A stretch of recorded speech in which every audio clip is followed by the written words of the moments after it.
Mark பின்னாலேயே ஓடாதீங்க. படிக்கிறாங்களா, படிச்சா புரியுதா, படிச்சது ஞாபகம் இருக்குதா, இதெல்லாம் தான் முக்கியம். இப்போ படிச்சா மறந்து போயிடுது. பல பேருக்கு இது சிக்கல், அப்படிதானே? அம்மாப்பா ஆமா ஆமாங்கிறாங்க, பசங்க முறைச்சி பார்த்துட்டு இருக்காங்க.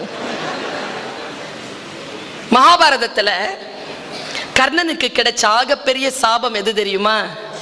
முக்கியமான நேரத்துல படிச்சதெல்லாம் மறந்து போகும். பெரும் சாபம் அது. என் வாழ்க்கையின் வரமே அதுதான். சின்ன வயசுல படிச்சது கூட ஞாபகம் இருக்கு. ஏன் தெரியுமா? தேவையில்லாத குப்பைகளை போட்டுக்கிறது இல்லை. தேவையில்லாத குப்பைகளை நிரப்புகின்ற பொழுது தேவையான விஷயங்கள் கழிந்து போகும் என்பதனை குழந்தைகளுக்கு சொல்லிக் கொடுங்கள். நம்முடைய